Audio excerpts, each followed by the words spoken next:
In a moment, Henry G. back with us, his latest work, The Decline and Fall of the Human Empire. That's what we're talking about next on Coast to Coast AM. And welcome back to Coast. George Noory with you, Henry G. back with us. Dr. G was born in London in 1962. He was educated at the universities of Leeds and Cambridge. Since 1987, he has been on the staff of the science magazine Nature, where he is now a senior editor specializing in evolution and the history of life. He has written his latest work called The Decline and Fall of the Human Empire. Henry, welcome back. Thank you very much, George. It's great to be back here. How are things in the United Kingdom?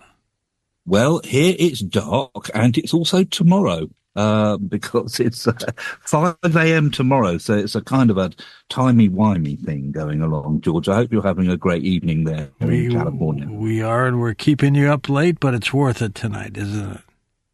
Well, it's actually, I've got up early, but it's certainly worth it, yeah. You wrote a book called The Decline and Fall of the Human Empire this year. Tell me why. I previously wrote a book called A Very Short History of Life on Earth, and I think we talked about it back in the day. It was the subtitle was 4.6 billion years in 12 pithy chapters. But actually, I gave you another billion years for free, talking about the Earth's future. And in it, I had to consider the extinction of our own species, because all species become extinct. And I started to think, when will humans become extinct? What will happen in the future? So I went into it a bit more, and I wrote an article in Scientific American magazine in 2021, which caused consternation in many different languages. So I thought what I should do is expand my ideas into a book about human extinction, and that's the one you have before you today, The Decline and Fall of the Human Empire. How much time do we have before the extinction starts? Probably not much. In the book, I say about 10,000 years, but that's a bit hand-wavy. I think humans might be functionally extinct, which means dead people walking, in just a few hundred years. By 2300, the population will have collapsed to about 1 billion people, which is no more than it was in the time of Napoleon Bonaparte 200 years ago. And after that, it'll keep collapsing. But the final extinction of the species is very hard to place, because when numbers get very small, all sorts of random things come into effect. But I don't think we'll be around much after 10,000 years. What are some of the causes for the extinction, Henry? Just not reproducing, or what? It's a whole group of things. It's kind of a perfect storm. It started in the 1960s. Now, people say that if you can remember the 1960s, you weren't there. And a lot of amazing and alarming things happened in the 1960s. But the biggest event, the one that no one really talks about, is that the human population, the acceleration of the human population, which had been happening without stopping for 10,000 years, began to slow down. The acceleration in the mid-60s was 2.3% a year, which is compounded, so you can see how fast things are growing. Mm-hmm. But it started to slow down, and now the rate of growth in the human population is much less than 1%. Now, that doesn't mean that the population isn't still growing. It is, but it's growing more slowly, and it will top out between the 2060s and the 2080s of this century. You know, prediction is very hard, especially about the future. And if you talk to experts about this, you talk to 2 different experts, you'll get 3 different opinions. But the general view that everyone agrees on is that the human population will top out between about 10, 11 billion in the third quarter of this century. In other words, in the lifetimes of people now living, and it will start to decline pretty rapidly. So by the end of this century, it could be about the same as it is now. So this is caused by a number of things, but I think beneath it all is that we're running out of road. we're using up all the resources of the earth, and the climate is changing. And somehow people instinctively have put that into their reproductive choices. Climate change, using up resources impacts on the economy. It impacts on people's perceived lifestyle. People stop having children. And that is going to play out through the coming decades. Isn't that easily fixable? There are two proposed solutions to fix it. One is to encourage people to have more babies, and by various tax breaks and incentives. This is called pro-natalist policies. Various countries have tried this, and it doesn't work. Or let's say it works, but not enough to slow the population decline. The other solution, which is much quicker to shore up the economies of countries that are declining because of lack of taxpayers, is immigration. And although immigration is kind of a dirty word in many quarters these days, the population is decreasing rapidly in many developed countries. It's in sub-Saharan Africa where the population is still increasing, but that's only because people there are younger and of childbearing age. But even there, the population will top out and start to decline. So my view is that nations, if they are wise, if they want to keep their economies humming, is to encourage immigration, to keep their keep their tax base, to look after elderly people and so on. Because the time will come in a few decades when even those countries that are still booming will want to keep their people at home, and countries in the developed world will be competing with each other to attract immigrants. It sounds weird now, but this is what's going to happen, sort of, in the 2050s, 2060s. Henry, let's use China as an example. They made a mistake controlling their population when they made laws that you're limiting the amount of children the families could have. Now they're scrambling to try to make up for it. Are they going to make it? No, but you're absolutely correct. They introduced the one-child policy because China was worried about overpopulation. And China, being a command and control economy, can force people to do these things. That's now relaxed. But the result is we have a generation of adults who were single children. That's all they've been used to. And what happens when you have something like that is social norms rapidly become normal. So Chinese people think having one child is perfectly normal, even if they're free to have more. So it's very hard to reverse such things. And one news item that caught my eye a couple of years ago, or maybe it was a bit less, was that China experienced more deaths than births in a given time period of, I don't know, it was in a particular month or particular year, which had not happened since Chairman Mao's Great Leap Forward, which caused a lot of famines and deaths back a few decades ago. And this is caused by normal population trends caused by people's attitudes and people changing in response to climate change, in response to social norms, in response to people wanting better education, in response to people wanting to put off having children. But also, there's a very worrying trend. People talk about women's health a lot, but not many people talk about men's health. Over the past few decades, there has been a decline in, I know this is a family show, but there's been a decline in sperm count in males all over the world. Males of all ages, all perfectly healthy. Nobody knows why. But the researchers who look at this, and I've read the dry academic papers, they use phrases you don't normally see in dry academic papers, such as existential threat, because people, even if they want to have children, are just not having them. It is dramatic indeed. Where did you get your thoughts and ideas to write about this? I'm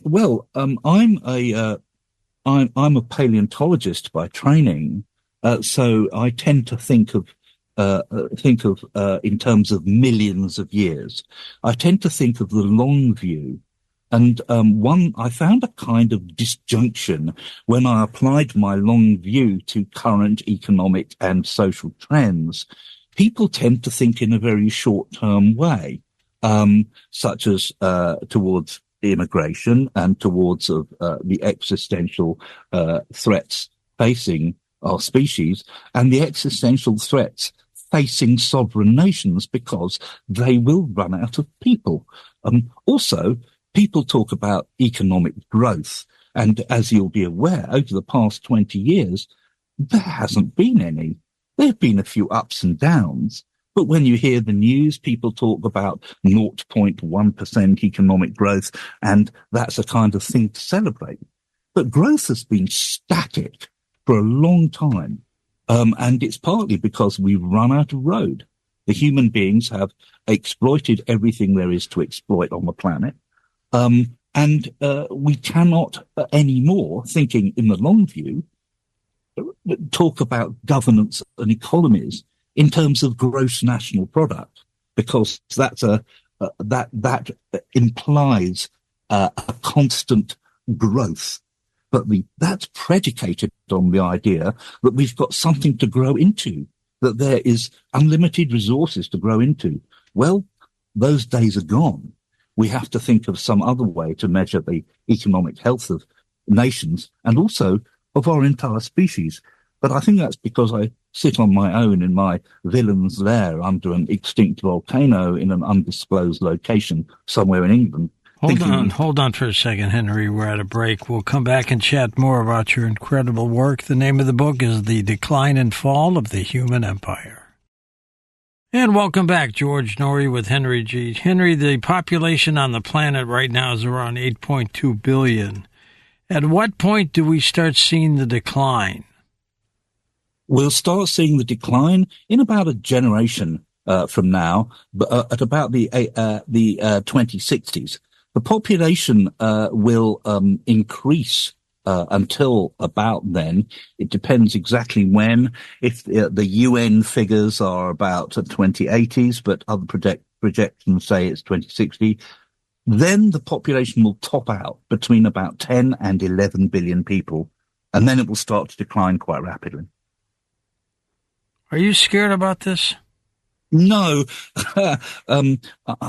I think about extinctions and disasters all the time, and somebody asked me, "How do you sleep at night? Aren't you terrified about this?" I said, "No. I've cultivated a kind of philosophic repose. I mean, basically, you just got to get up in the morning and feed the dogs and go to work. And what happens in the distant future is not something that really concerns me as a person." Although as a scientist, I'm of course interested in what will happen in the future, as I'm interested in what happened in the distant past. There are events that could affect us as well: Earth-wide calamities, asteroids, nuclear war, things like that may be out of our control. That's correct. I don't discuss these in my new book, The Decline and Fall of the Human Empire, because I was more interested in things that are intrinsic to the human population that we know are going to happen. The worldwide population decline in the end of this century and the next. It's always possible that there will be an asteroid strike. There's been quite a lot of worry in the news about one that's going to pass close by the Earth in the 2070s, I think, and probably won't hit us.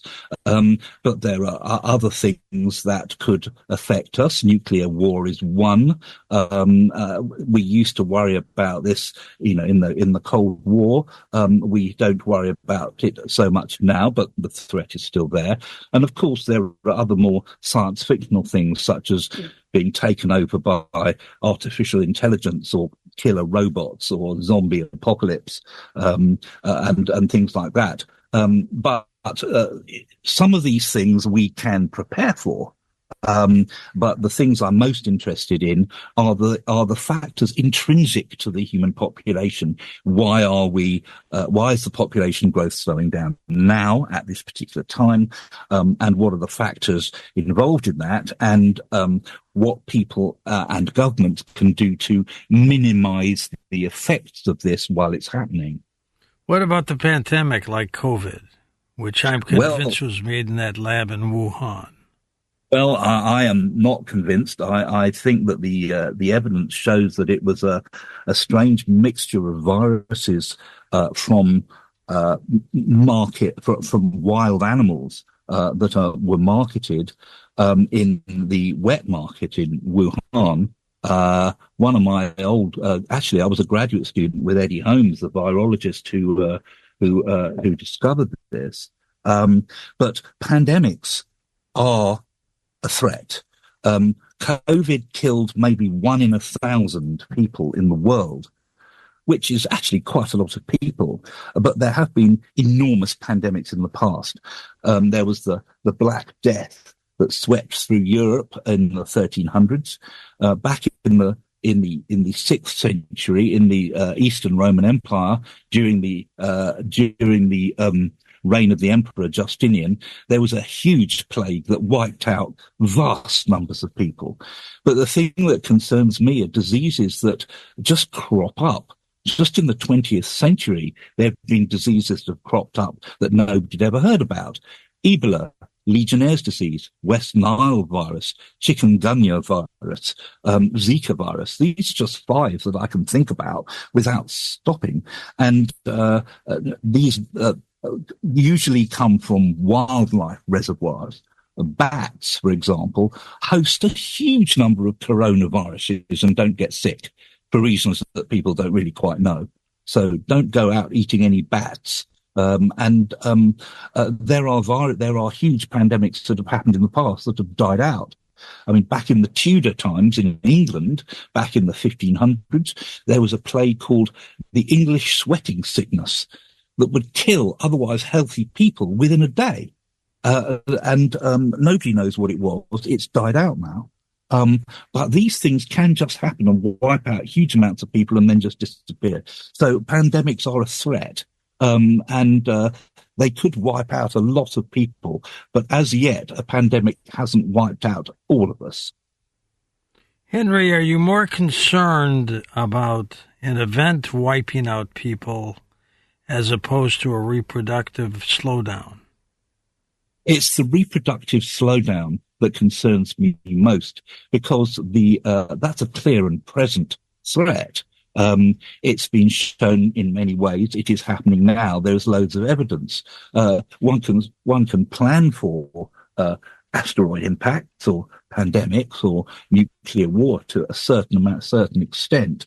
But the reproductive crisis is happening right now. And it's been happening for several decades, kind of under the radar without people really noticing. Well, there's no question younger people want less kids. I don't know how that happened, but it's true. Yeah, it certainly is happening. I mean, if you look back in your own pedigree of all your friends, our grandparents, our great-grandparents, they had loads and loads of kids. Nowadays, you don't see so many. And there are a number of reasons for that. One is economic. There's something called the demographic transition. I mean, back in the day, when medicine wasn't so great, children used to die of infectious diseases such as the measles and other things. So people used to have lots and lots of kids in the expectation that many would die in infancy. But now, thanks to medicine and vaccination, people have got to the situation where they only have a few kids, expecting that they will all survive to adulthood. So that's called the demographic transition. And that's happened some time ago in developed countries. It's happening now in less developed countries, and that's one reason for the slowdown. Is the world itself, the World Health Organization, concerned about this? Yes, it is. But the World Health Organization kind of monitors things and kind of gives advice. But the slowdown in the world population is something that has concerned people at very high levels for some time. I mean, the United Nations has put out predictions about this, but now it seems that their predictions are too conservative in a way. They think that zero population growth will happen in the 2080s, when the more you look at it, it seems that it'll happen sooner, possibly in the 2060s. Are you surprised by what's happening so quickly? Yes, I'm surprised that it's happening so rapidly, that you can see changes like this happening within one's own lifetime.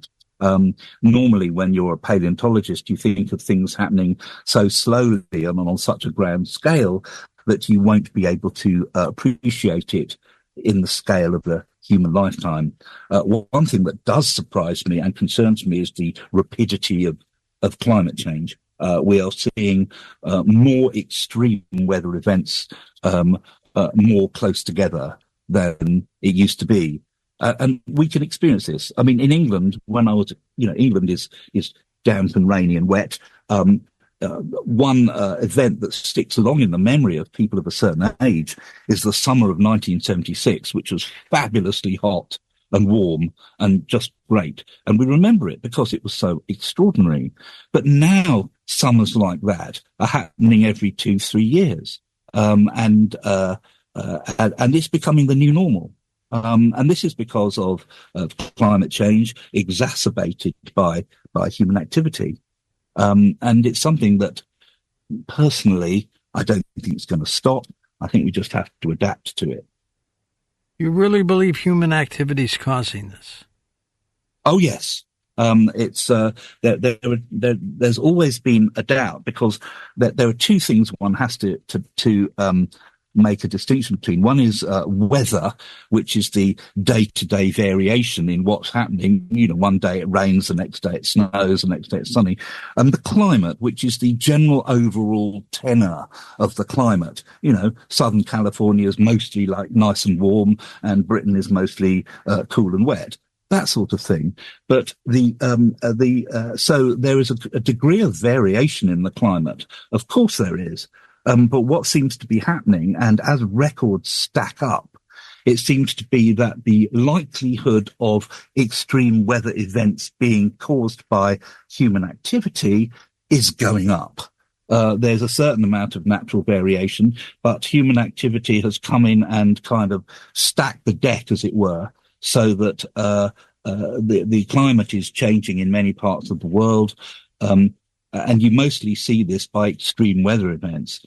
The reason is because carbon dioxide in the atmosphere traps heat in the atmosphere, and that heat basically has to go somewhere, and it stirs things up like boiling kettles. So you get floods and wildfires and droughts more often than you otherwise would have done. There's a young Swiss woman by the name of Greta Thunberg, who's a climate activist. Tell me why you mention her. I didn't mention her in this book, and I don't think I mentioned her in the previous one. She's actually Swedish. I'm not a great fan of hers. I'm personally, despite what you might see in the book, I'm not a kind of liberal woke person.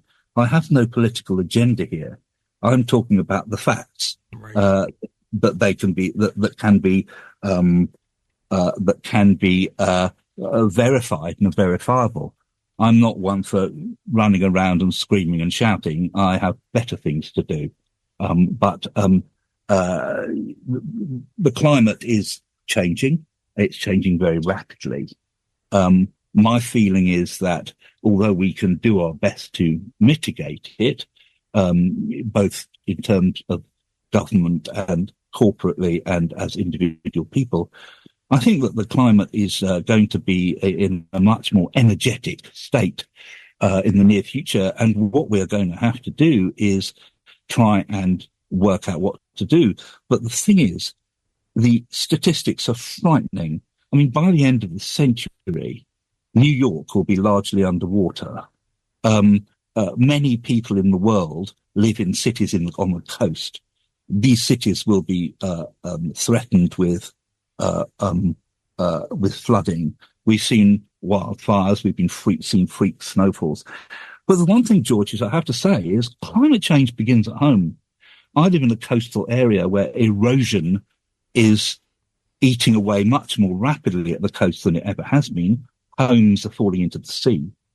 And after, Hurricane Sandy in New York and Hurricane Katrina in New Orleans, there are more internally displaced people in the United States because of climate change than there have been since the Dust Bowl of the 1930s. People in Louisiana have moved up to 800 miles from Louisiana and are not going to go back. So we're seeing internal refugees because of climate. That's just in our own countries, let alone refugees from Africa, where climate change is made worse by poor governance and poor infrastructure. Speaking of governments, are any of them doing a good job in trying to tackle this problem? No, none. None of them. There's a great deal of talk. People talk the talk, but they don't walk the walk.